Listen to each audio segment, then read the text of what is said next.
भगवान हमारी सहायता स्वयं क्यों करते हैं?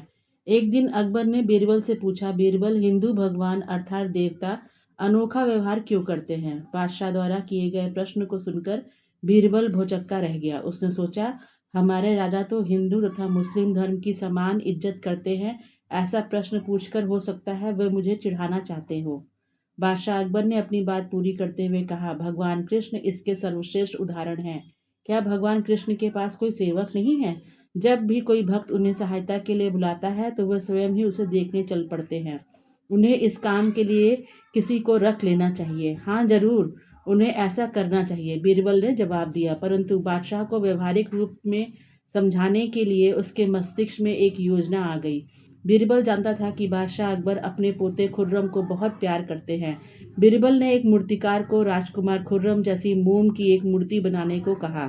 जब मूर्ति तैयार होगी तब बीरबल ने खुर्रम के संरक्षक को बुलाया और कहा, इस मूर्ति को ले जाओ और इसे राजकुमार के वस्त्र आदि आभूषण से सजा दो तथा इसे शाही बगीचे की झील के किनारे ले आओ। मेरा इशारा पाते ही मूर्ति को पानी में फेंक देना और ऐसा दर्शाना जैसे राजकुमार फिसलकर झील में गिर गए हैं। राजकुमार का संरक्षक मान गया। शाम को बीरबल बादशाह अकबर के साथ शाही बगीचे में आया। बीरबल का इशारा पाते ही संरक्षक ने मोम की मूर्ति को गहरी झील में फेंक दिया। खुर्रम को झील में गिरते देखकर बादशाह अकबर घबरा गए और बिना एक पल की देरी किए वे तुरंत अपने पोते को बचाने के लिए झील में कूद पड़े। बड़ी कठिनाई से वे डूबती उतराती खुर्रम की मूर्ति को पकड़ पाए।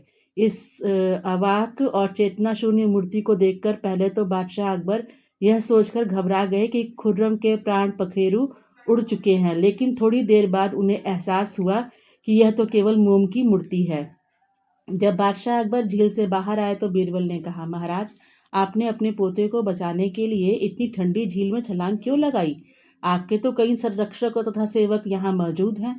यह ठीक है कि मेरे पास सैकड़ों संरक्षक तथा सेवक है, परंतु मेरा पोता मेरे लिए अधिक मूल्यवान है, इसीलिए मैं अपने आप को नहीं रोक सका। अकबर ने जवाब दिया, महाराज, अब तो आपको ज्ञात हो गया होगा कि मुसीबत पड़ने पर अगर कोई भक्त भगवान कृष्ण को याद करता है तो असंख्य सेवक और संरक्षक होने के बावजूद भी वे स्वयं ही उसकी सहायता के लिए क्यों दौड़ पड़ते हैं।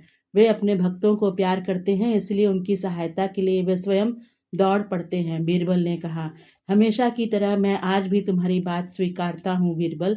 बादशाह अकबर मुस्कुराए और वहां से चले गए। कहानी से सीख, यह सच है कि मुसीबत में हमेशा ईश्वर हमारे साथ खड़े हो जाते हैं और हमें कठिन परिस्थितियों से बाहर निकालने में पूरा साथ देते हैं। बस हमें उन पर पूरा विश्वास होना चाहिए।